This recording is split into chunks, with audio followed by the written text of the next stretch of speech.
Um, we love a good puzzle, especially old ones. Stories of ancient mysteries, of things we just don't understand, grab us deep down. They touch on the lost, the powerful, the unknown, and movies. They tap into these feelings directly. Think about it. What if our ancestors knew things we forgot? They were only legends. These aren't just thoughts for historians. They're sparks for filmmakers. You see it everywhere. Those massive pyramids in movies like Stargate or The Mummy. They make you wonder how they were built, who built them, and why. Then there's the idea of a lost city deep under the ocean, like in Aquaman. That idea comes from an ancient Greek tale. Or the thought of a relic with incredible power, pursued by heroes and villains alike, straight out of an Indiana Jones film. These stories aren't pulled from thin air. They often come from real historical puzzles. For thousands of years, people have looked at strange ruins, unreadable texts, or sudden collapses of great empires. They've asked questions. The Great Pyramid of Giza, for example, stood as the tallest man-made structure for over 3,800 years. How did a society, without modern tools, achieve such precision? This kind of question sparks endless theories, from advanced ancient technology to extraterrestrial help. And guess what? Those theories make great movies. The Maya civilization built intricate cities, developed sophisticated calendars, and then, in many areas, saw a dramatic decline. Why? What happened? This kind of mystery of sudden disappearance fuels thrillers and apocalyptic narratives. We have texts like the Voynich manuscript that no one has ever truly deciphered. It's a real-life code waiting to be cracked, perfect for a big-screen treasure hunt. These mysteries are not dusty museum pieces, they are living questions. They fuel our imagination. They remind us that history isn't settled, and Hollywood knows a good story when it sees one. It takes these ancient puzzles and turns them into blockbusters. It explores the possibilities, both frightening and amazing. This is about the real whispers of the past that inspire the big screens of today. In number 20, what if a piece of cloth holds the face of history? People have always looked for proof, something tangible from the past, and few things stir up more debate than the Shroud of Turin. It is a linen cloth about 14 feet long. It shows the faint image of a crucified man. For centuries, many people believed it was the actual burial shroud of Jesus Christ. That idea alone is huge. Imagine owning something that touched such a pivotal figure. This belief has inspired many stories, both real and fictional. Think about movies like The Da Vinci Code. It often features powerful artifacts and secret societies. While the shroud isn't the main focus in that particular film, the idea of a powerful, disputed religious relic is central. Another movie, The Body, from 2001, directly explores the discovery of an ancient skeleton in Jerusalem.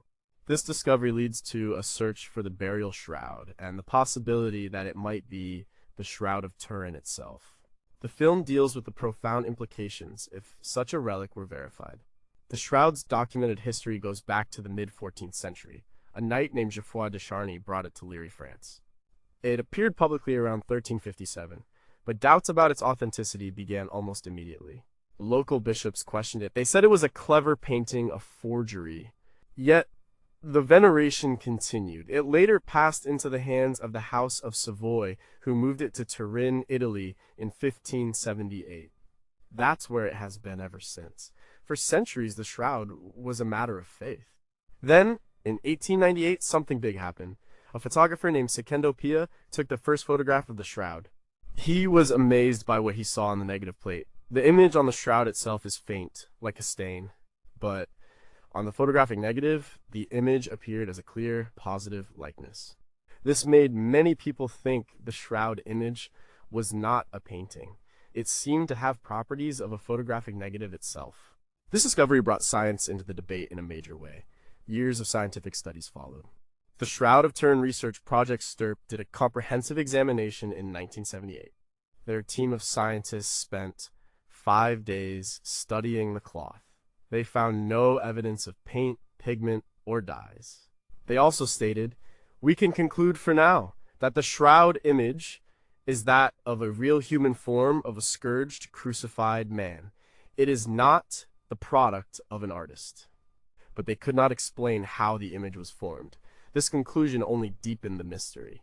Then came 1988. This was a critical year. 3 separate laboratories in Oxford, Zurich, and Arizona performed carbon-14 dating tests on small samples from the Shroud. Their results were consistent. They dated the linen cloth to between 1260 and 1390 AD. This finding suggested the Shroud was a medieval artifact. It meant it was not from the time of Jesus. This seemed to settle the debate for many. It was a medieval forgery. But even this dating did not completely stop the argument. Some researchers questioned the carbon dating. They said the samples might have come from a medieval repair patch, not the original cloth. Other theories emerged. Some proposed that a sudden burst of radiation at the moment of resurrection could have created the image and skewed the carbon dating. This is a very controversial idea, of course. Another theory suggests a natural chemical process over time could have formed the image. Some, like chemical engineer Raymond Rogers, argued in the early 2000s that the dated samples were from rewoven areas, a theory gaining some traction among skeptics of the carbon dating. The Shroud continues to be a powerful symbol. It challenges both faith and science. It makes us ask how an image with such unique properties could have appeared on a linen cloth in the Middle Ages. And it keeps its hold on our imagination. What if the carbon dating was wrong? What if there's a scientific explanation for the image that we haven't discovered yet? What if the Shroud is indeed a medieval forgery, but the reason for its creation and its unique image formation is still a mystery? Number 19. Can an entire Roman legion just vanish? Armies are massive. They leave traces. But sometimes, even the biggest groups just disappear from history. The Roman Ninth Legion, Legio the Ninth Hispana, is one of those cases. This legion had a long and distinguished history. It fought for Julius Caesar. It helped establish Roman rule in Britain. Then, around 108 AD, it just vanishes from Roman records. What happened? Where did they go? This mystery is perfect for films. It allows for epic battles, desperate last stands, and the brutal realities of ancient warfare. The movie Centurion from 2010 tells the story of the Ninth Legion's supposed destruction in Caledonia, modern-day Scotland. It shows a small band of survivors fighting for their lives after a Pictish ambush. Another film, The Eagle from 2011, also deals with the Ninth Legion. In this story, a young Roman centurion tries to recover the Legion's lost eagle standard years after its disappearance, believing it was lost in Caledonia. These films play on the idea of a catastrophic defeat and the lingering shame of a lost legion. The Ninth Legion was first raised in 58 BC by Pompey. It fought with Caesar in Gaul. It served in Spain and then helped establish Roman Britain under Emperor Claudius in 43 AD. They built fortresses, they put down rebellions like Boudicca's revolt in 60 AD. They were a powerful unit. For decades, they were a major force in the Roman province of Britannia. The last definite record of the Ninth Legion in Britain is from 108 AD. It is a building inscription from Eboracum, modern-day York. After this, they just disappear from provincial lists. Other legions continue to be documented. The Ninth did not. By 161 AD, when Emperor Marcus Aurelius prepared for a war, the Ninth Legion was not listed among the legions of the Roman army. It was gone. Historians have proposed several theories. The most popular one suggests the legion was annihilated in northern Britain. This could have been during a major uprising by the native Pictish tribes. They were fierce fighters. Evidence of large-scale destruction and casualties in Roman forts from this period supports this idea. The Roman historian Tacitus, who wrote about Britain, mentions heavy losses for Roman forces around 83 AD, but the Ninth was still around after that. Later historians like Cassius Dio also talk about a major war in Britain around 117 AD, which could have been the time of the Ninth's demise. Another theory suggests the legion was transferred from Britain. Maybe it was moved to another dangerous frontier like the East to fight the Parthians. There is a single brief mention of a Legio the Ninth Hispana in a Roman garrison list in Nijmegen around 120 AD. But this is debated. It could refer to a detachment, not the full legion. Also, a Roman tombstone found in Fayum, Egypt, refers to a veteran of the Ninth Legion, but this is from the 2nd century, and the legion could have been transferred and then dissolved, or even lost there. Some scholars, like Lawrence Kepi, have argued that while details are scarce, the balance of evidence points to a likely destruction in Britain. The mystery remains because there's no single clear record. No Roman historian explicitly states the fate of the entire Ninth Legion. It's an absence, a void in the historical record. This void allows for speculation. It allows for tales of heroic last stands or tragic disappearances.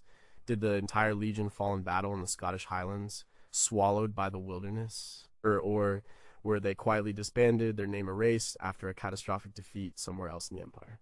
Could we ever find a definitive archaeological site that proves their end? Number 18. Did a volcano destroy the real Atlantis? Stories of lost civilizations fascinate us. They hint at a grand past we've forgotten. Plato's tale of Atlantis is the most famous. He described a powerful, advanced island civilization that sank into the sea in a single day and night. For centuries, people have searched for it. But what if a real historical event inspired this myth? Many scholars think the volcanic eruption on the island of Thera in the Aegean Sea might be the answer. This idea of a highly advanced, peaceful society wiped out by a natural disaster is powerful. It has inspired many films.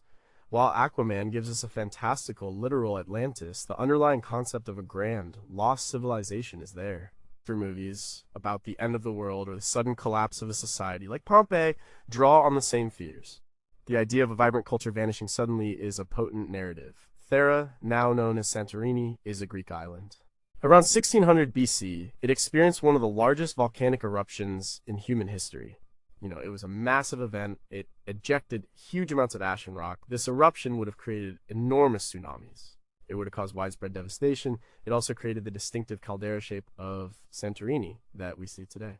The previous island was much larger. Before the eruption, Thera was home to a thriving Minoan city called Akrotiri. The Minoan civilization flourished on Crete and other Aegean islands from roughly 2700 to 1450 BC. They were known for their sophisticated art, advanced architecture, and sea power. Akrotiri itself was a large, bustling port city. Archaeologist Spyridon Marinatos began excavations there in 1967. He uncovered remarkably preserved buildings, frescoes, and pottery, all buried under layers of volcanic ash. It was like a prehistoric Pompeii. The findings at Akrotiri show a peaceful, wealthy society. They had multi-story buildings, complex drainage systems, and beautiful wall paintings. There were no fortifications, which suggests they lived in relative peace. This fits some aspects of Plato's description of Atlantis before its corruption. The eruption would have destroyed Akrotiri and impacted Crete, just 70 miles to the south. The ash would have ruined crops. The tsunamis would have devastated coastal settlements. This could have severely weakened the Minoan civilization, contributing to its eventual decline. Plato wrote about Atlantis in his dialogues, Timaeus and Critias, around 360 BC. He said the story came from Egyptian priests to the Greek statesman Solon, generations before him. Plato described Atlantis as located beyond the Pillars of Hercules, which is the Strait of Gibraltar. This location doesn't match Thera, but some scholars, like archaeologist J.V. Luce in his 1969 book, The End of Atlantis, argue that Plato might have combined elements of a real disaster with moralistic fables. Perhaps details were exaggerated or shifted over many tellings. For example, Plato's timing for Atlantis is said to be 9,000 years before his time, which is much older than the Thera eruption. But the details of a wealthy, seafaring society destroyed by a cataclysm bear a striking resemblance. The Thera eruption was undeniably catastrophic. It could have left a lasting impact on human memory.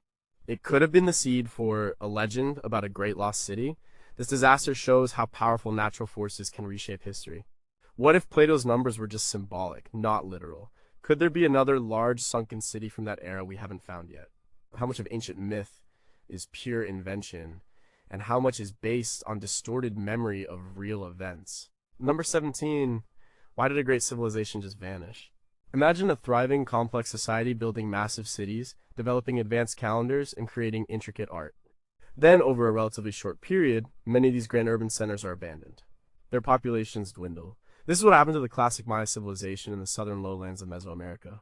This sudden, widespread collapse is one of history's biggest mysteries. Such a dramatic disappearance fuels powerful movie narratives. It speaks to our fears about the fragility of civilization. Mel Gibson's film Apocalypto 2006 vividly portrays the final brutal days of the Maya civilization. It shows a society facing internal strife, environmental degradation, and human sacrifice leading to its downfall. While highly dramatized, it captures the sense of a world ending. The movie 2012 also touches on Maya prophecy, hinting at a global catastrophe, though it leans heavily into modern disaster tropes. The core idea of a sophisticated culture meeting its end is very compelling. The classic Maya period lasted roughly from 250 AD to 900 AD. During this time, cities like Tikal, Palenque, Copan, and Calakmul flourished. They built towering pyramids, intricate palaces, and ball courts. They developed a sophisticated writing system, an accurate calendar, and advanced mathematics. They were not primitive. They were highly organized. Then, from around 800 AD to 1000 AD, something changed. One by one, the great cities of the southern lowlands were abandoned. Monument construction stopped. Population numbers dropped dramatically. This wasn't a universal collapse. Maya civilization continued in the northern Yucatan Peninsula, but the southern heartland, where much of the classic culture developed, was deserted. Archaeologists and historians have proposed many theories for this Maya collapse. No single cause has been identified. It was likely a combination of factors. One leading theory points to severe environmental degradation. Research, including studies published in journals like Science and Nature, suggests prolonged periods of drought. Paleoclimatologists like Richard Gill, in his 2000 book The Great Maya Droughts, have used sediment cores from lakes to show evidence of severe droughts, particularly between 800 and 1000 AD. The Maya relied on rainfall for agriculture and drinking water. Long droughts would have devastated their farming and water supplies. Another significant factor was deforestation. The Maya used timber for construction, fuel, and for creating plaster for their buildings. Extensive clearing of forests could have exacerbated the droughts, leading to soil erosion and reduced agricultural output. Anthropologist Jared Diamond, in his book Collapse: How Societies Choose to Fail or Succeed, discusses the Maya collapse as a classic example of environmental mismanagement. Political instability and warfare also played a role. Epigraphic evidence from stelae and murals shows an increase in warfare between city-states in the late Classic period. Competing rulers fought for resources and prestige. This constant conflict would have disrupted trade, displaced populations, and diverted resources away from maintaining infrastructure. Arthur Demarest, an archaeologist at Vanderbilt University, has published extensively on the role of internal conflict in the Maya collapse. And then there's disease. While harder to prove archaeologically, new diseases could have spread through the population, especially if people were weakened by famine and conflict. While no one knows the exact sequence or the precise weighting of each factor, it's clear that a complex interplay of environmental stress, political turmoil, and perhaps other issues brought down a once mighty civilization. The mystery is not just that they collapsed, but how such a seemingly robust society could unravel so completely. What if the Maya knew something about climate cycles that we are only now rediscovering? Could a lost text or artifact suddenly explain the final decisive blow to their cities? Are modern societies making similar mistakes that could lead to our own future collapse, and we just don't see it? Number 16. What if an ancient puzzle piece is still unreadable? Imagine finding an object covered in strange symbols. It's clearly very old. It's beautifully made, but no one, not even the smartest minds, can figure out what it says. This is the reality of the Phaistos disc. It's a small, flat clay disc about 6 inches in diameter. It has symbols pressed into both sides, arranged in a spiral pattern. It was found on the island of Crete in 1908. It's one of the most famous examples of an undeciphered script. This kind of mysterious artifact is perfect for adventure movies.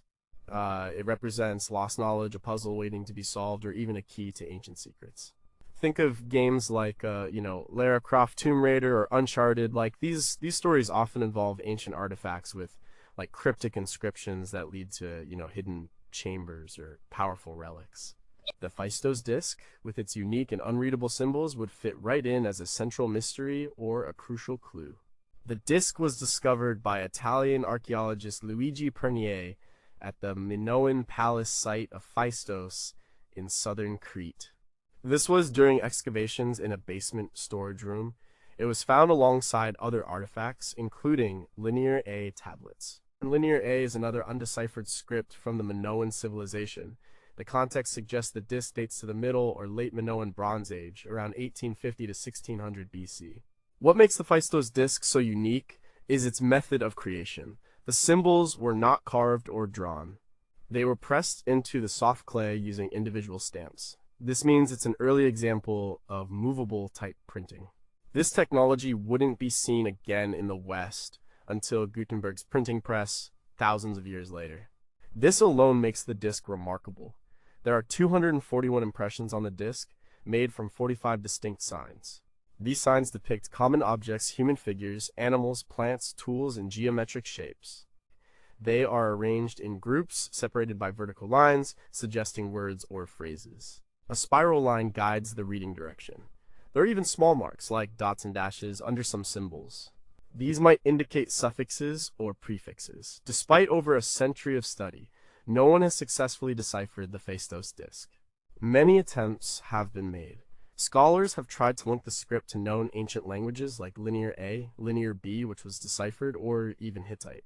But no proposed solution has gained widespread acceptance. The main problem is that the disc is a unicum. It's the only example of its kind. There are no other texts with this script. This makes it impossible to compare against a larger corpus of writings, which is essential for decipherment. Some theories suggest it's a religious text, others think it's an administrative document, a game board, a calendar, or even a musical score. There are also a few who believe it might be a hoax, though the archaeological context and the unique printing method argue strongly against this. The late scholar and author Arthur Evans, who excavated Knossos and was a pioneer in Minoan studies, described it as one of the most baffling documents ever discovered. The disc is a tantalizing piece of ancient history.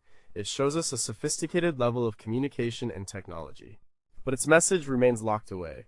What if the language on the disc is completely unrelated to any known ancient language? Could another Phaistos disc, or a similar artifact, be waiting to be discovered, finally providing the key? What if the message is something incredibly simple and we are just overthinking it? Number 15.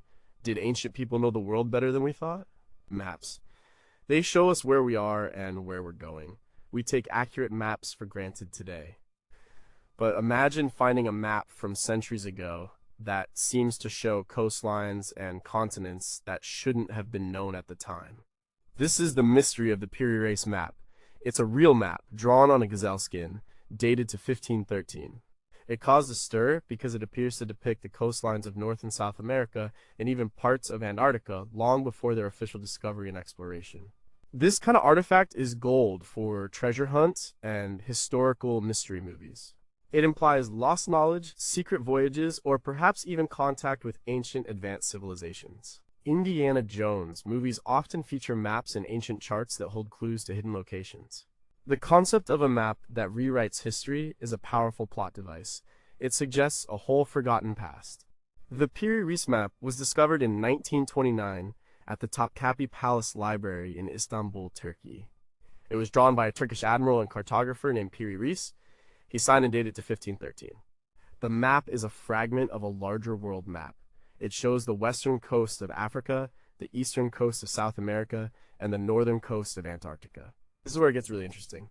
Admiral Piri Reis himself explained in notes on the map that he compiled it from about 20 older maps. Some were from the time of Alexander the Great. Others were drawn by explorers like Christopher Columbus. Columbus's own maps from his voyages to the Americas are lost, but Piri Reis claimed to have used one. This explains parts of the Americas being on the map. The real puzzle comes with the depiction of Antarctica. Antarctica was not officially discovered until 1820.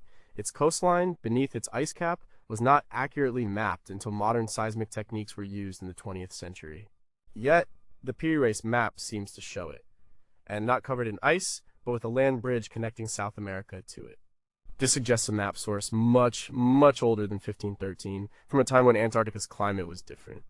The last time the coastline of Queen Maud Land, part of Antarctica, was ice-free would have been over 6,000 years ago, possibly even longer. One prominent proponent of this theory was Professor Charles Hapgood. In his 1966 book, Maps of the Ancient Sea Kings, he argued that the map, along with others, proved the existence of an ancient, highly advanced civilization that possessed sophisticated cartographical skills. He believed this civilization must have explored and mapped the entire globe thousands of years ago, and their knowledge was passed down. Hapgood's work was controversial. It lacked mainstream support. Many scholars, including cartographers and historians, explained the Antarctica landmass as a misinterpretation of the South American coastline or simply an imaginary landmass common on early maps. However, the map's accuracy for parts of South America, especially the Amazon River, which was also not fully explored in 1513, still poses questions. Some experts also point to specific land features on the map that seem to correspond to locations in Antarctica like the Weddell Sea. The Piri-Reis map forces us to confront uncomfortable questions about our understanding of history. Did someone in ancient times have technology or knowledge we don't account for? Or is it simply a clever compilation with coincidental accuracy and misinterpreted elements? Did ancient civilizations have advanced mapping techniques lost to history?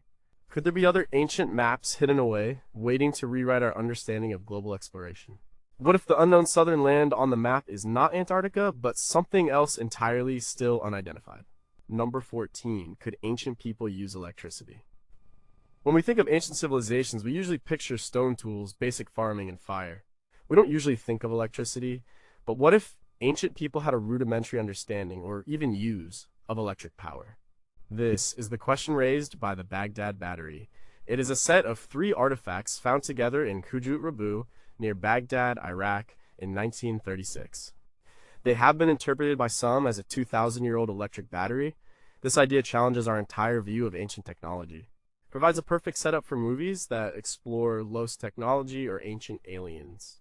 Think about a film like Stargate, where advanced technology is discovered in ancient contexts, or even segments of Indiana Jones films that hint at forgotten scientific knowledge. The Baghdad Battery, if it truly was a battery, suggests a level of technological sophistication far beyond what is commonly accepted for the Parthian or Sasanian periods from which it dates. The artifacts consist of a 5.5-inch tall clay jar. Inside the jar, there is a copper cylinder. And inside that cylinder, there's an iron rod. The jar was sealed with bitumen, an asphalt-like substance. These objects were found in an archaeological excavation of a Parthian village dating from 250 BC to 224 AD, or possibly even the Sasanian period, 224 to 640 AD. The idea that this was a battery was first proposed by the German archaeologist Wilhelm Koenig in 1938. He suggested that if the jar were filled with an electrolyte like grape juice, vinegar, or even salt water, it would generate an electric charge. He published his findings in Ein galvanisches Element aus der Zeit der Parther, a galvanic element from the Parthian period. Koenig was working at the Iraq Museum. He noticed other similar objects and hypothesized their use as galvanic cells. Since Koenig's theory, many experiments have been conducted. Replicas of the Baghdad Battery have been built and tested. They consistently produce a small electrical current ranging from 0.5 to 2 volts. This proves the potential for it to be a battery. This amount of voltage could have been used for various purposes. It's not enough to power a light bulb, for example, but, it could have been used for electroplating, applying a thin layer of one metal onto another. This process is called gilding. It's also possible it was used for some form of electrotherapy or even as a novelty. However, there is no definitive archaeological evidence to support this use. We haven't found ancient artifacts that are clearly electroplated using this method. There are also no written records from the time describing such a device or its function. Many mainstream archaeologists remain skeptical. They argue it was simply a storage vessel for scrolls or a container for sacred objects, with the copper and iron serving other, non-electrical purposes. Dr. Paul Kieser, a classical scholar, has argued that the artifacts were likely for medical or magical purposes, not for electricity as we understand it. The lack of wider context is the main issue. If the Baghdad Battery was a true battery, why don't we see more evidence of its use or more examples of such devices? The debate continues. It forces us to reconsider what ancient people were capable of. It makes us wonder if our understanding of technological development is incomplete. What if the purpose of the Baghdad Battery was so specialized that very few were made, and we just haven't found more? Could there be other similar batteries hidden in museums, misidentified as something else? What if ancient people understood principles of electricity but used them for ritual or esoteric purposes rather than practical ones? Number 13, what if ancient treasure maps still exist? The stories of hidden treasure have captivated us for ages. The thrill of finding lost gold or ancient artifacts is powerful. For thousands of years, people have buried valuables. They've made maps to find them again. But what if one of the most famous ancient treasure maps is so cryptic no one has been able to follow it? This is the case with the Copper Scroll, one of the Dead Sea Scrolls. It is unique among them. It's not religious or literary, it's a list of hidden gold and silver. This is the ultimate real-world treasure map. It's perfect for movies like National Treasure. films in this genre often involve ancient clues, puzzles, and hidden wealth waiting to be discovered. The Copper Scroll is a real-life version of Nicolas Cage's character trying to decipher a complex historical puzzle to find a fortune. The Dead Sea Scrolls were found in caves near the ancient settlement of Qumran in the Judean desert, starting in 1947. They are a collection of ancient Jewish manuscripts. They contain some of the oldest surviving texts of the Hebrew Bible. Most of the scrolls are made of parchment or papyrus, but one, found in 1952 in Cave 3, is different. It's made of thin sheets of copper hammered together. This is the Copper Scroll.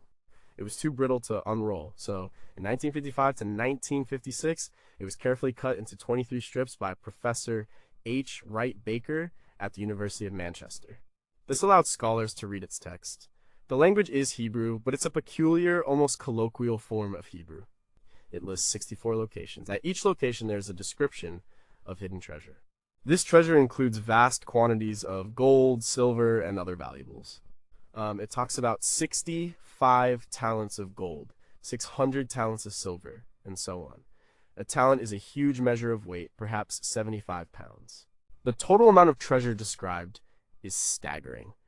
It would be worth billions today. The scroll describes the treasure's location using cryptic clues. For example, in the ruin, which is in the Valley of Acre, under the steps leading to the east, 40 cubits a chest of money and its contents, weight 17 talents. Or, in the water duct of the Great Salt Pit, 40 cubits from the mouth towards the north, is buried a sum of money. These are not clear street addresses. They require local knowledge that has been lost for nearly 2,000 years. The Copper Scroll dates to around 50 to 100 AD. This is a time of great upheaval in Judea, leading up to the first Jewish revolt against Rome 66 to 73 AD. Many scholars like John Allegro, who first translated it, believe the treasure was real. They think it might have been temple treasures or wealth hidden by groups like the Essenes, who are often associated with the Qumran community to protect it from the invading Romans. If this treasure was indeed from the Jerusalem temple, it would be an incredible find, as the temple was destroyed by the Romans in 70 AD. Other scholars are skeptical. Some believe it's a work of fiction, a folklore tale. The sheer quantity of treasure seems too immense to be real. However, the practical nature of the copper material and the meticulous details argue against it being just a story. Who would engrave a fictional list on expensive copper? Archaeologists have tried to follow the clues. They have searched the areas mentioned, but no significant treasure matching the scroll's descriptions has ever been found. The landscape has changed dramatically over 2 millennia. Many of the landmarks described are gone or unidentifiable. The mystery remains. The treasure is out there, somewhere, or it was found long ago by someone who never told. What if one of the clues in the Copper Scroll is still legible and identifiable today? Could a lost map or text from the time clarify the scroll's cryptic directions? What if the treasure was not hidden by the Essenes or the temple priests, but by a completely unknown group? Number 12. What really happened to the greatest library of the ancient world? The libraries are storehouses of knowledge. The Library of Alexandria was the greatest of them all. It was a beacon of learning in the ancient world. It was said to contain hundreds of thousands of scrolls, representing the collected wisdom of Greece, Egypt, and beyond. Then it was destroyed, but how and when and by whom?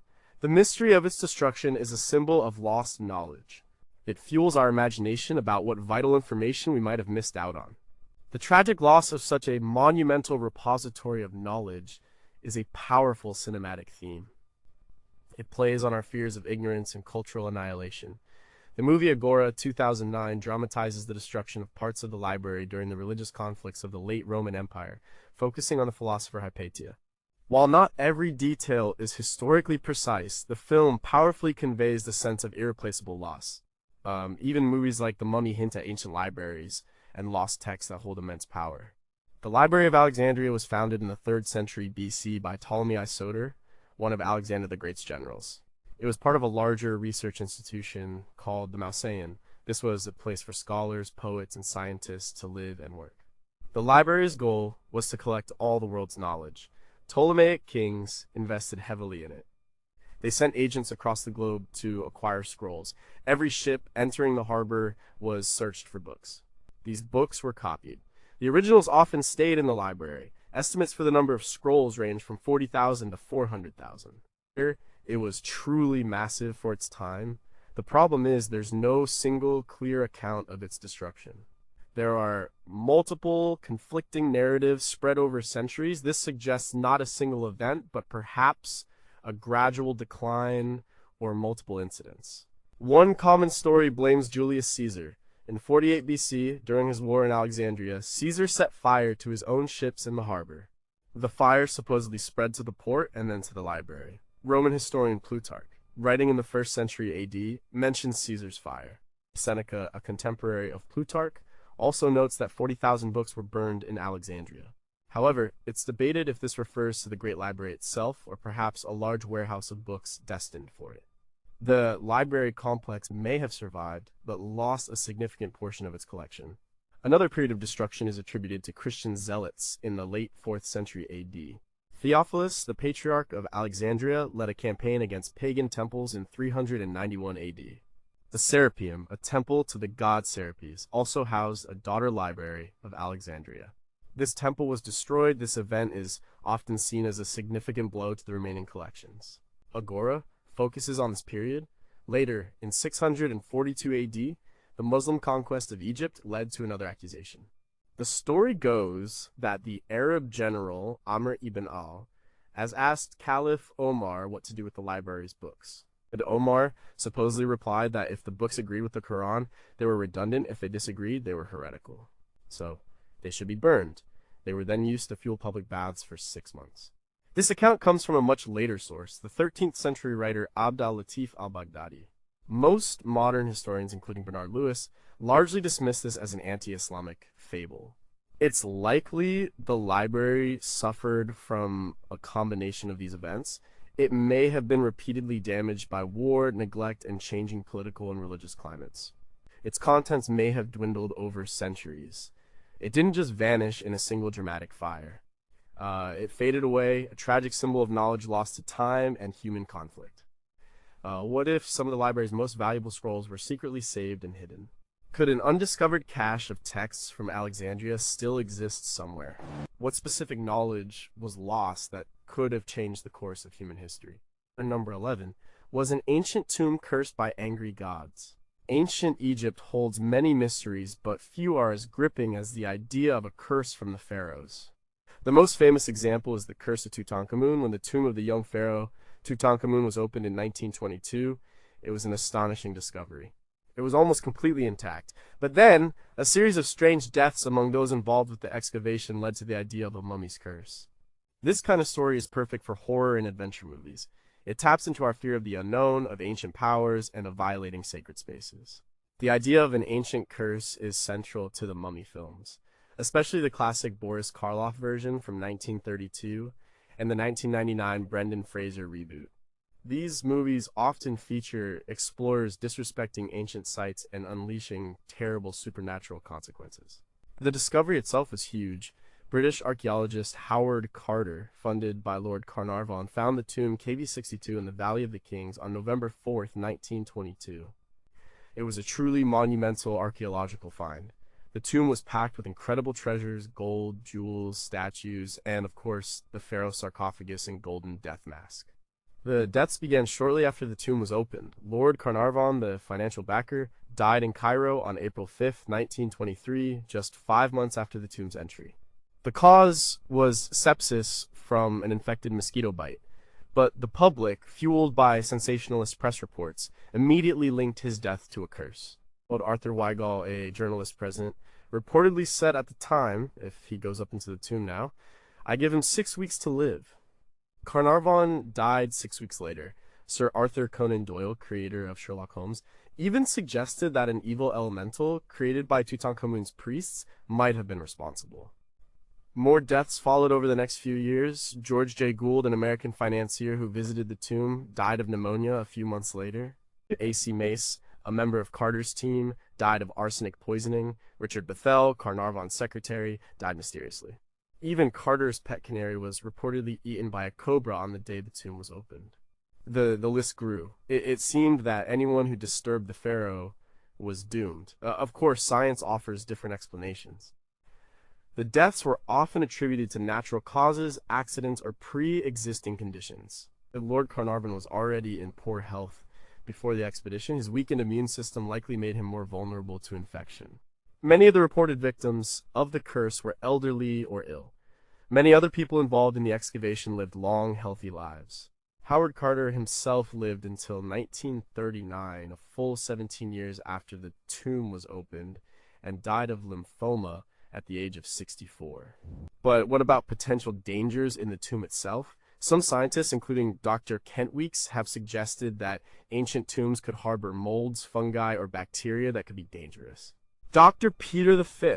L. Williams, a microbiologist, published research in 2002 on how spores found in ancient Egyptian tombs could cause allergic reactions or respiratory problems. However, there's no direct evidence these specific agents caused the deaths associated with Tutankhamun's tomb. The appeal of the curse story is too strong to simply dismiss. It captures something primal in us, the fear of punishment for disturbing the dead, especially royalty. It's a classic tale of hubris meeting ancient power. What if there were genuinely dangerous pathogens or toxins in the tomb that medical science couldn't identify at the time? Could the curse have been a psychological phenomenon where fear and suggestion led to real illness or misfortune? Are there other untouched tombs in Egypt that might hold similar ancient protections, whether natural or supernatural? Number 10. Where is the legendary Cup of Christ? The Holy Grail. Few objects in history or legend carry such immense weight and fascination. It is believed by many to be the cup that Jesus Christ drank from at the Last Supper, and that Joseph of Arimathea later used to collect Christ's blood at the crucifixion. Its supposed power ranges from granting eternal life to providing divine wisdom. The search for the Grail has spanned centuries, inspiring quests, myths, and countless stories. This is the ultimate quest artifact for adventure films. Indiana Jones and the Last Crusade 1989 is perhaps the most famous example. It brilliantly combines history, mythology, and thrilling action, with Indy and his father searching for the Grail and facing its tests. The film, The Da Vinci Code 2006, also weaves the Grail into its complex narrative, though it presents it as something symbolic rather than a literal cup.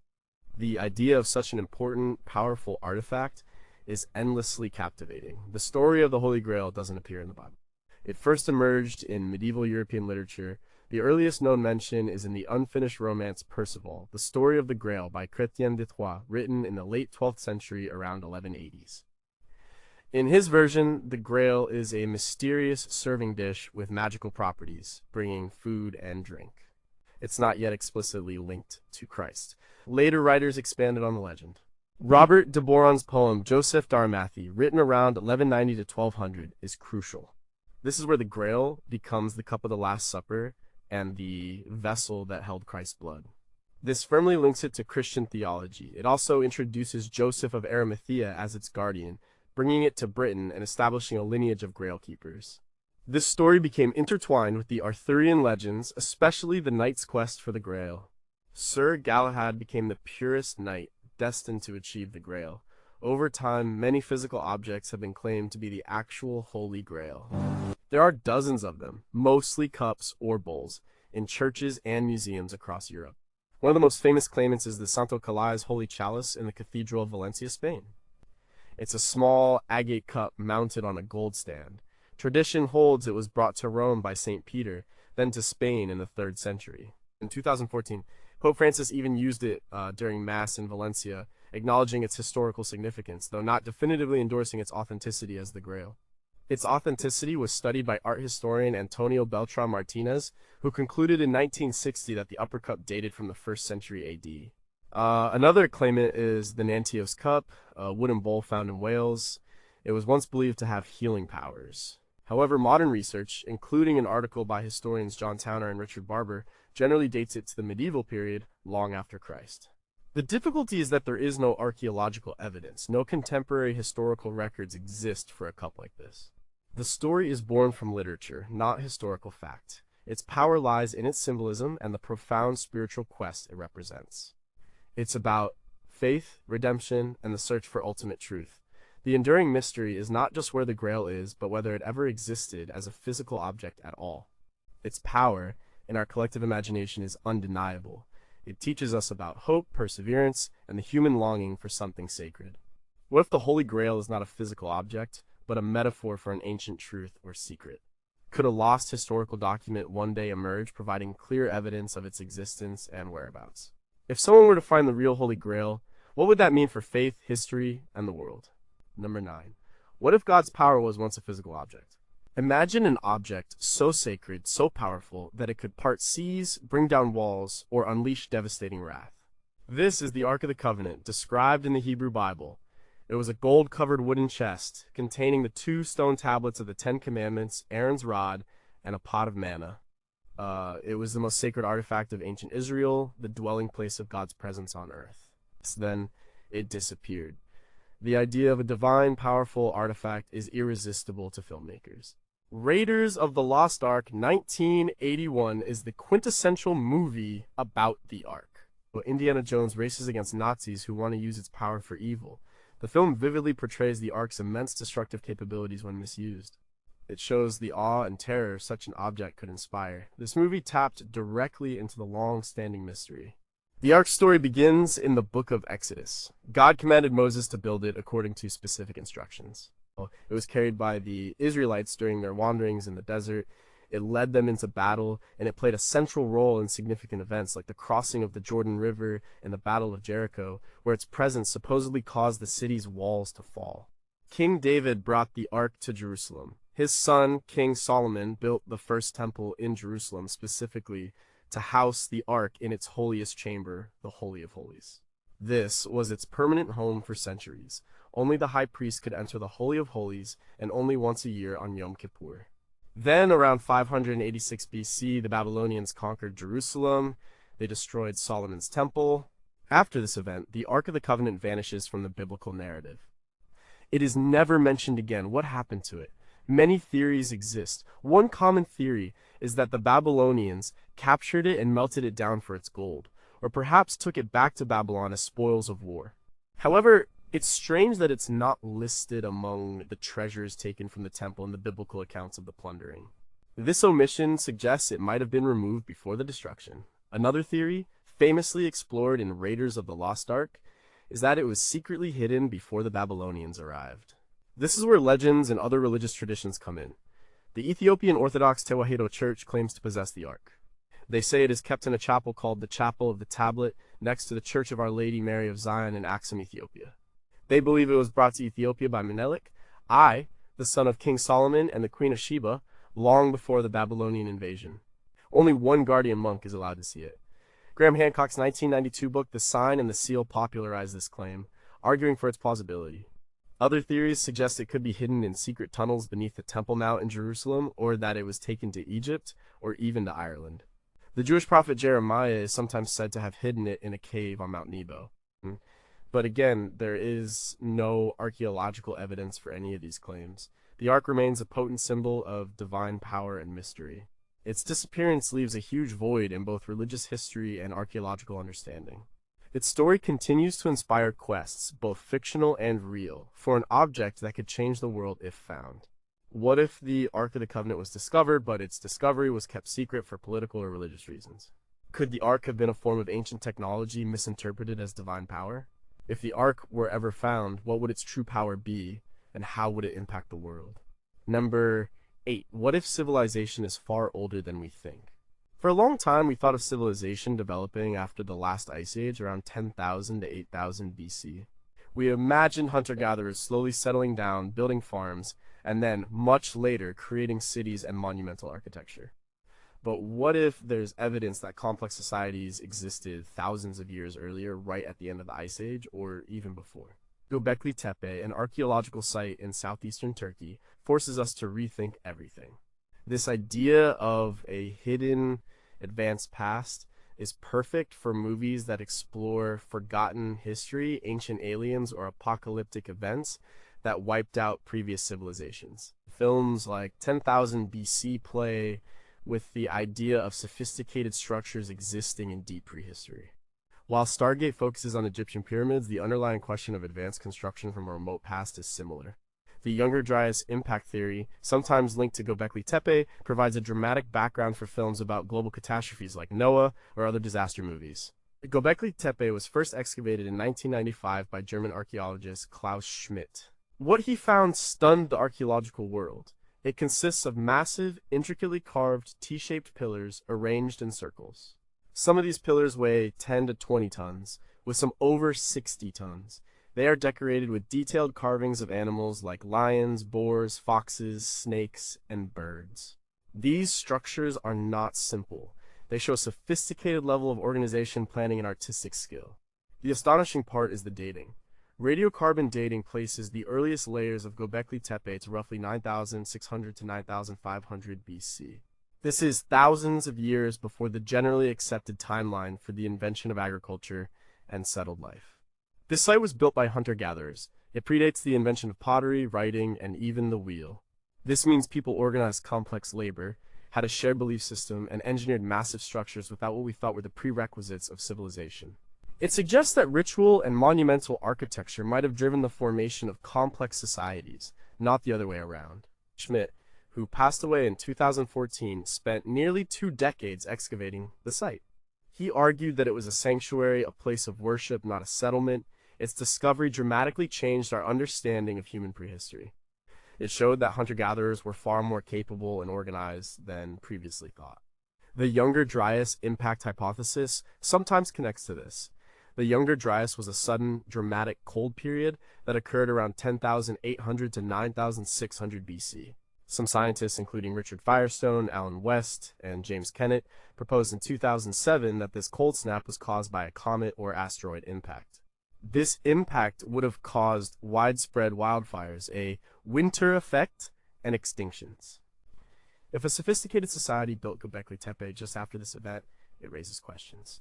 Did these people build it after surviving a catastrophe, or was Göbekli Tepe, with its animal carvings, a star calendar or a monument marking such an event?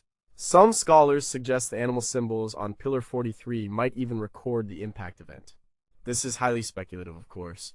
Göbekli Tepe forces us to consider that complex societies, or at least complex belief systems and monumental building, developed much earlier than we thought. It challenges our neat timelines of human progress. What other advanced structures from this remote past are still buried and waiting to be found? Could the builders of Göbekli Tepe have possessed knowledge or techniques lost to subsequent generations?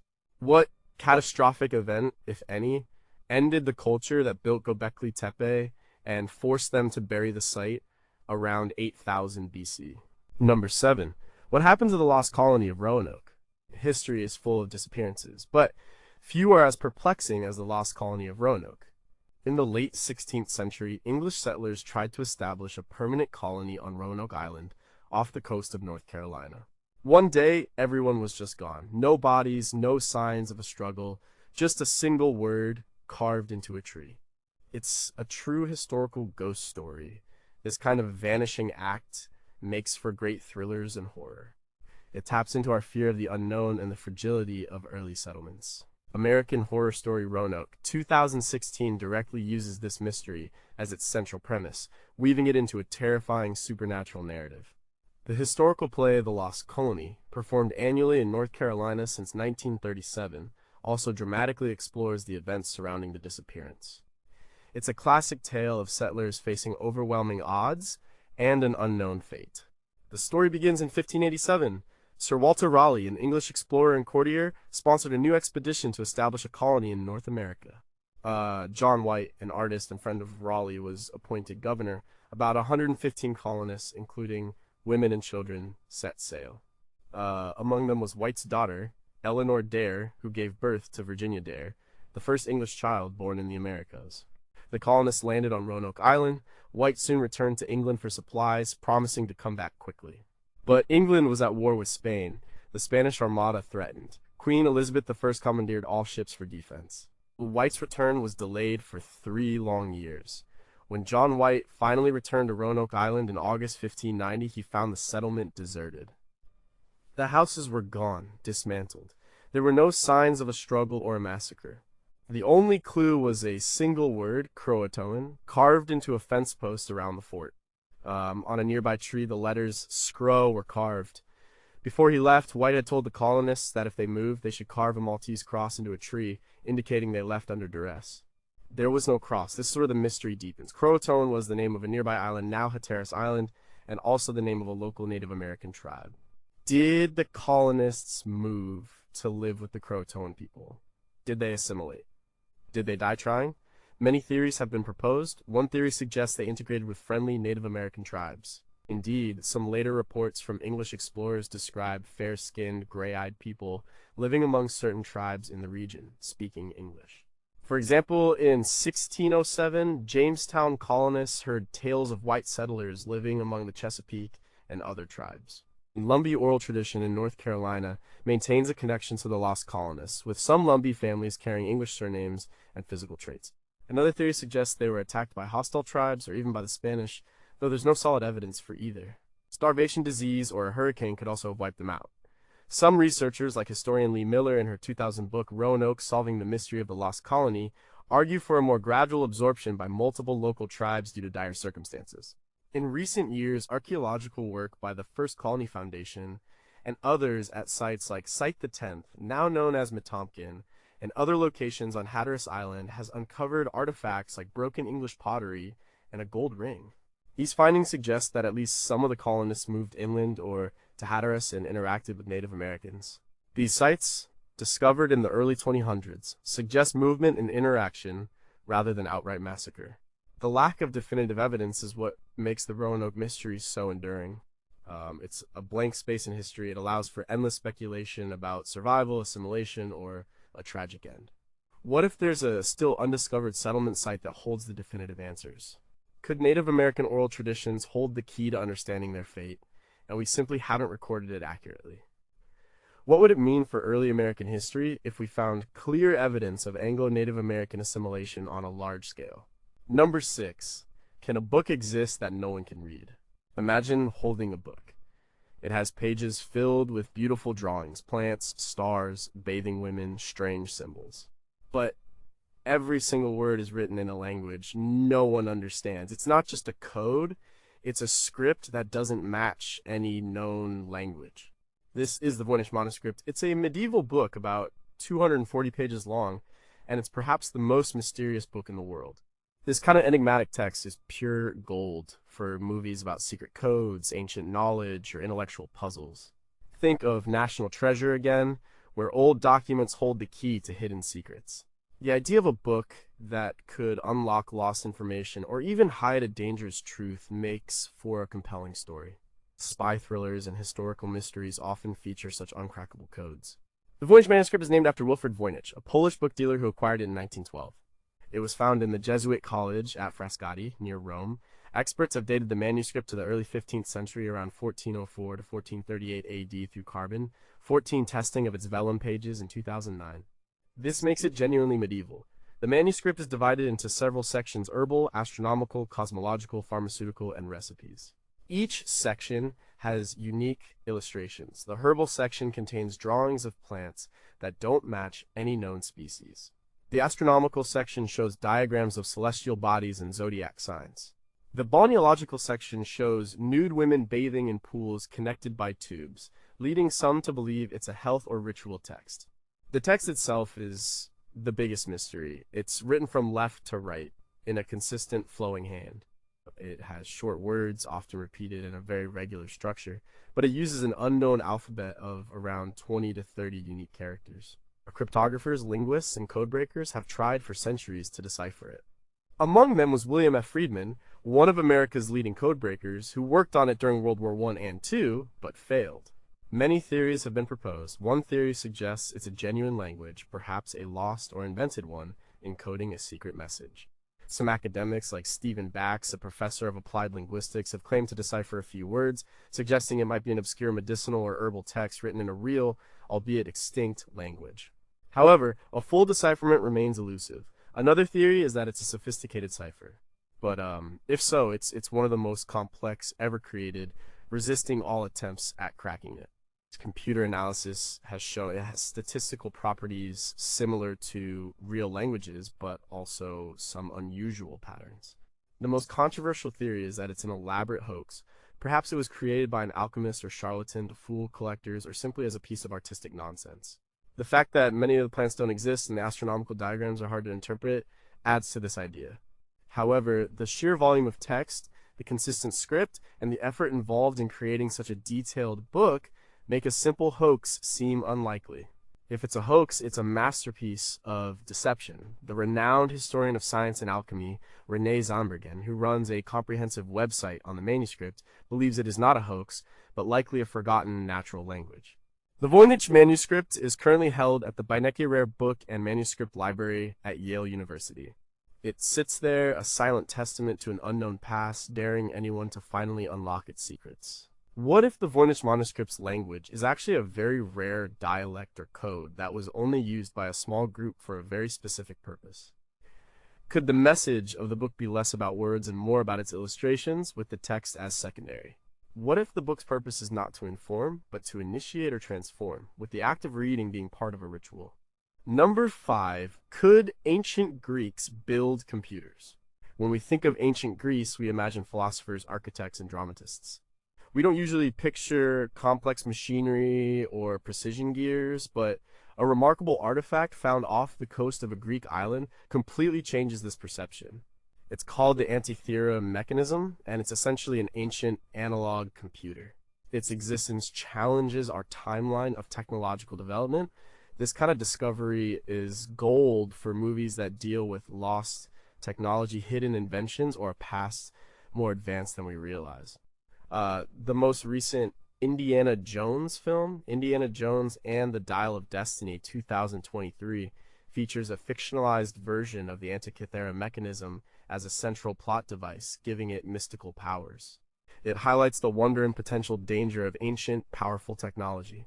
The Antikythera mechanism was found in 1901 by sponge divers exploring a Roman shipwreck off the island of Antikythera between Crete and mainland Greece. The shipwreck dated to around 60 BC. Among the bronze and marble statues, pottery, and jewelry, they found corroded lumps of bronze and wood. These were initially dismissed as rocks, but in 1902, archaeologist Valerio Stais noticed a gear wheel embedded in one of the lumps. Further analysis, particularly after cleanup and X-ray imaging in the late 20th and early 21st centuries, revealed its true nature. It was an incredibly complex device made of at least 30 meshing bronze gears. It had dials on its front and back, with Greek inscriptions. Researchers, including Derek de Sola Price in his 1959 article in Scientific American, An Ancient Greek Computer, began to piece together its function. The mechanism was an astronomical calculator. It could predict the positions of the sun, moon, and perhaps the planets. It could track lunar and solar eclipses. It also incorporated a calendar, including the cycles of important athletic events like the Olympic Games. It was a sophisticated orrery, a model of the solar system. The level of precision and mechanical engineering required to build it was astounding. Nothing remotely as complex is known from the next 1,000 years of human history. The complexity of the gearing is particularly impressive. It used differential gears, a technology not seen again until the 16th century. It had numerous small cogs and wheels, all working together to display complex astronomical phenomena. Dr. Yanis Bitsakis and his team from the Antikythera Mechanism Research Project, starting in 2005, have used advanced imaging to reconstruct its workings in detail. They've discovered even more intricate functions, showing that it was even more complex than initially thought. The big question is, who made it and why? And where are the others? The craftsmanship suggests a single inventor or a small school of highly skilled artisans. Names like Archimedes or Hipparchus have been suggested, as their knowledge of astronomy and mechanics would have been sufficient. However, there's no definite attribution. The existence of a single mechanism without known precursors or immediate successors makes it an archaeological anomaly. It suggests a lost tradition of complex engineering in the ancient world. The Antikythera mechanism forces us to reconsider the technological capabilities of ancient civilizations. It tells us that ancient Greeks were not just thinkers, but also brilliant engineers. What if this wasn't a unique device and other similar mechanisms are still lost and shipwrecks are buried in ancient cities? Could there have been a dark age of technology where such knowledge was lost and had to be rediscovered much later? If ancient people could build this, what else were they capable of that we haven't found evidence for yet? Number 4. What message did ancient people leave in the desert? Imagine looking down from an airplane and seeing massive drawings etched into the desert floor. They're so huge, you can't even tell what they are from the ground. These are the Nazca lines, an ancient mystery in Peru. They are geoglyphs, vast designs made by removing dark red stones to expose lighter soil underneath. They depict animals, plants, geometric shapes, and even human-like figures. And they cover an area of 450 square kilometers. These enigmatic designs, visible only from above, are perfect for movies that explore alien contact, ancient messages, or the secret history of humanity. The Nazca lines are famously featured in Indiana Jones and the Kingdom of the Crystal Skull, 2008, where they're linked to extraterrestrial landing strips. They also inspire the wonder of unknown communication, like in Arrival, or hint at alien intervention, as in Prometheus. The Nazca lines were created by the Nazca culture, who flourished in the region from about 100 BC to 800 AD. They are concentrated between the towns of Nazca and Palpa. The lines were made by simple yet effective methods. The dark reddish-brown rocks covering the desert surface were removed. This exposed the lighter, sandy soil underneath. Because the area is extremely dry and windless, these lines have been preserved for almost 2,000 years. The true purpose of the Nazca lines remains a mystery. Archaeologists, ethnographers, and engineers have proposed many theories. One of the most prominent researchers was Maria Ricke. She was a German mathematician and archaeologist. She dedicated over 50 years of her life to studying and preserving the Nazca lines, starting in the 1940s. She meticulously measured, mapped, and photographed them. Ricke believed the lines had an astronomical or calendrical function. She suggested they were an observatory, marking important celestial events like solstices and equinoxes, aiding in agricultural cycles.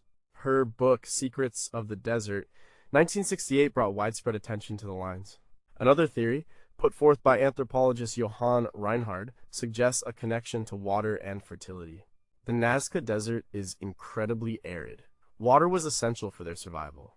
Reinhard proposed that the geoglyphs were part of rituals and ceremonies appealing to the gods for water, linking to mountain deities and sacred springs.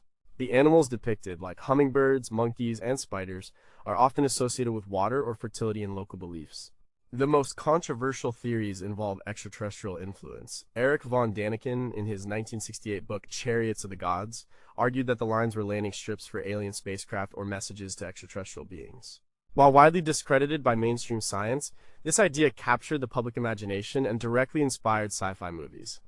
And the only visible from above aspect fuel this kind of speculation. The question of how they were made, given their scale and precision, has been answered. Experiments have shown that ancient people, using simple tools, ropes, and stakes, could have accurately laid out the lines. They likely used small-scale models and then scaled them up.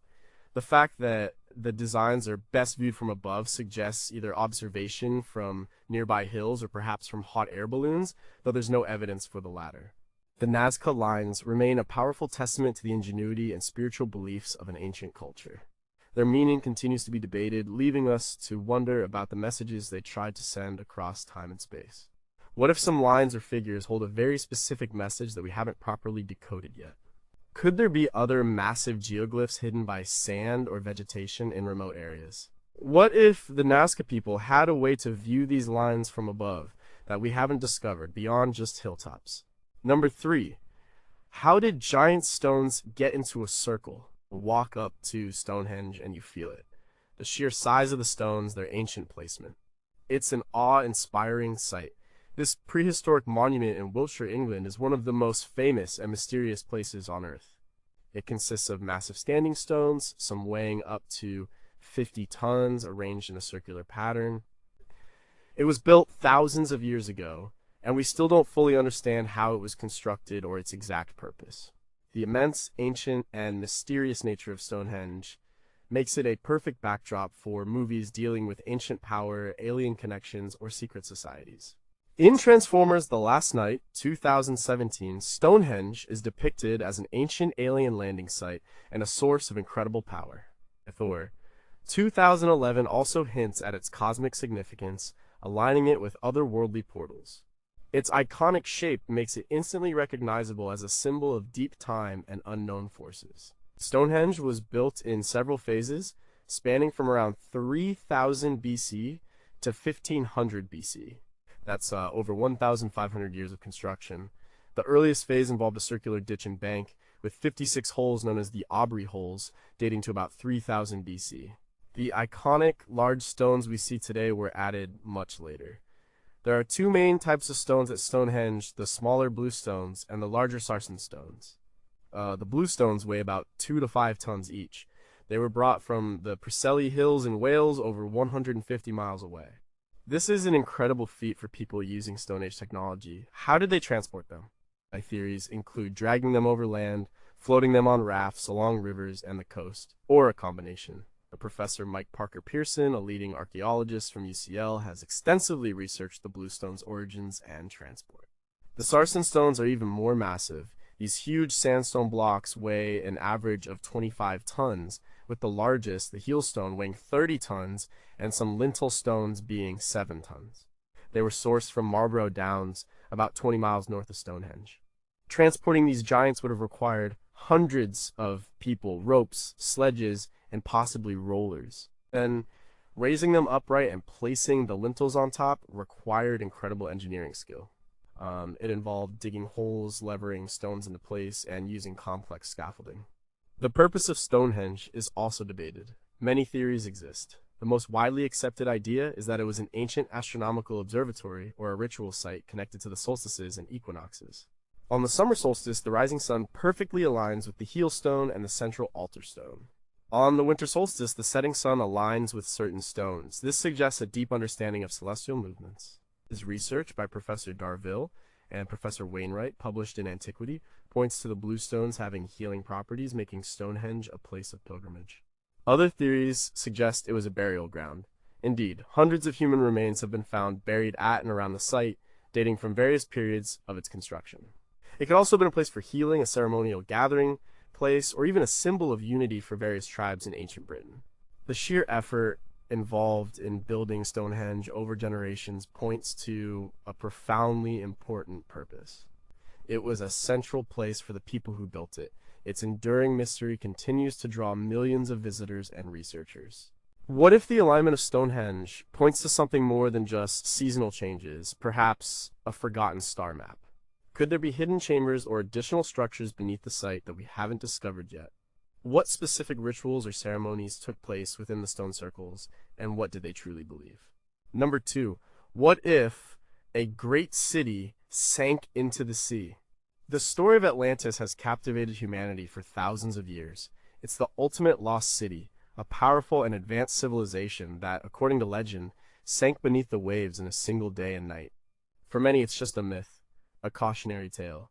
But for others, it's a real place, waiting to be discovered, holding secrets of a forgotten golden age. This idea of a technologically advanced, utopian society disappearing into the ocean is irresistible to filmmakers. Aquaman 2018 brings Atlantis to life as a vibrant underwater kingdom, blending ancient myth with superhero action. Atlantis: The Lost Empire 2001 is another animated film that imagines a super advanced Atlantean society with crystal technology. Even older films like Submarine U-234 or The Lost City of Atlantis directly explore the search for the sunken continent. The story of Atlantis comes from the Greek philosopher Plato, who wrote about it around 360 BC in his dialogues Timaeus and Critias. According to Plato, the tale was passed down through generations, originating from Egyptian priests to the Athenian statesman Solon, who then told it to Plato's ancestors. Plato described Atlantis as a powerful island empire located beyond the Pillars of Hercules, the Strait of Gibraltar. It was said to have existed 9,000 years before his time. The Atlanteans were a noble and wise people. They possessed immense wealth, advanced technology, and built a magnificent city with concentric rings of land and water. They were great engineers and navigators, however, they became corrupt and greedy. As a punishment from the gods, particularly Zeus, the entire island was swallowed by the sea in a catastrophic earthquake and flood. For centuries, scholars have debated whether Plato's story was pure fiction, an allegory to illustrate his philosophical ideas about ideal societies and the dangers of imperial overreach. Most classical scholars like L. Sprague de Camp in Lost Continents, the Atlantis, theme in history, science, and literature, view it as a philosophical parable. Plato often used myths to make his points. However, some people believe Plato's account was based on a real event, perhaps exaggerated or distorted over time. One popular theory links Atlantis to the Minoan civilization and the volcanic eruption of Thera, modern Santorini, as mentioned earlier. While Thera doesn't perfectly match Plato's description or timeline, the idea of a sophisticated island civilization destroyed by a sudden natural disaster provides a plausible historical inspiration. Other theories place Atlantis in various locations: the Caribbean, the Azores, the Mediterranean, even Antarctica. Ignatius Donnelly's 1882 book, Atlantis, the Antediluvian World, popularized the idea of Atlantis as a real advanced civilization that spread its culture throughout the world. This book was highly influential in developing the modern myth of Atlantis. The lack of any archaeological evidence for a city matching Plato's description in the Atlantic Ocean means most archaeologists dismiss the literal existence of Atlantis. Extensive deep-sea surveys in the Atlantic have yielded nothing. The timeline presented by Plato is also problematic, dating Atlantis back 11,000 years, far before any known complex urban societies. Yet, the idea persists. It speaks to our fascination with lost greatness, forgotten knowledge, and the possibility of a past more glorious than we imagine. The mystery of Atlantis is less about finding a specific location and more about what it represents: a dream of an ideal society and the warning that even the most powerful can fall. What if Plato's numbers were symbolic, and a real sunken city matching his description exists, but not exactly where he said? Could advanced technology have existed in an ancient civilization that left no other trace? What would the discovery of a real Atlantis mean for our understanding of human history and our own potential? Number 1. How were the biggest stones on Earth put together? The pyramids of Giza, they stand as silent giants in the Egyptian desert. They are one of the most enduring mysteries on Earth. Built over 4,500 years ago, these colossal structures are a testament to ancient ambition and engineering skill. The Great Pyramid, especially, was the tallest man-made structure for thousands of years. Even today, we don't fully understand exactly how the ancient Egyptians built them with the precision they did, using only rudimentary tools. The pyramids are a cornerstone of adventure, sci-fi, and historical mystery films. The Mummy franchise, both the 1932 original and the 1999 reboot, prominently features the pyramids and their surrounding tombs, often implying ancient secrets and curses. Stargate 1994 takes the mystery further, suggesting the pyramids were built by extraterrestrials or were even a gateway to other worlds. Indiana Jones films often hint at the advanced, almost unbelievable engineering of ancient cultures. They stand for ultimate ancient power. The Giza Plateau hosts 3 main pyramids: the Great Pyramid of Khufu, Cheops, the Pyramid of Khafre, and the Pyramid of Menkaure. The Great Pyramid of Khufu is the largest. It's made of an estimated 2.3 million stone blocks. These blocks average 2.5 tons each. Some, like the granite blocks used in the King's Chamber, weigh up to 80 tons. The pyramid stands about 146 meters, 481 feet tall. The primary mystery is construction. How did they move and lift such massive stones? The accepted theory involves ramps. Archaeologists, including Mark Leaner from Ancient Egypt Research Associates, have spent decades studying the Giza Plateau. Their work points to a highly organized workforce with tens of thousands of skilled laborers, craftsmen, and support staff. It wasn't built by slaves in the popular sense, but by a well-fed, well-organized workforce. But what kind of ramps? A single straight ramp would need to be miles long and consume more material than the pyramid itself. A spiral ramp winding around the pyramid would be too steep or difficult to build with the materials. Recent discoveries offer new insights. In 2018, a team of archaeologists uncovered a 4,500-year-old ramp system at the ancient alabaster quarry of Hatnub. This ramp had staircases on either side and holes for poles, suggesting a pulley or lever system. It indicates the Egyptians were using sophisticated methods to move heavy blocks up steep slopes. This might be a clue to how they move blocks at Giza. Another mystery is the precision. The Great Pyramid is oriented to true north with incredible accuracy. Its sides are almost perfectly aligned with the cardinal directions. The angles are nearly perfect. How did they achieve this without modern surveying equipment? Some theories suggest they used astronomical observations like tracking the stars or the sun's shadow to establish precise alignments. Kate Spence, an astrophysicist, in her 2000 article in Nature, demonstrated how ancient Egyptians could have aligned the pyramids using the autumn equinox. The granite blocks in the inner chambers are another puzzle. They were quarried in Aswan, over 500 miles away. They were transported by river on barges, but lifting them inside the pyramid through narrow passages and placing them precisely is still debated.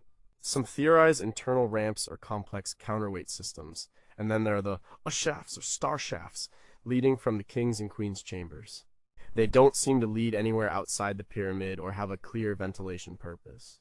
Some scholars, like Robert Bauval in the Orion Mystery 1994, suggest these shafts align with specific stars, like Orion's belt, representing the pharaoh's path to the afterlife. This adds a cosmic dimension to their purpose. The pyramids of Giza remain a profound mystery, a monument to human ingenuity and the limits of our understanding of ancient capabilities. They stand as a powerful symbol of an unknown past. What if there are undiscovered chambers or passages within the pyramids that hold further clues? Could the ancient Egyptians have possessed a lost form of mechanical knowledge or a unique understanding of physics? What was the ultimate symbolic purpose of the pyramids beyond being just tombs, a purpose we still don't fully grasp?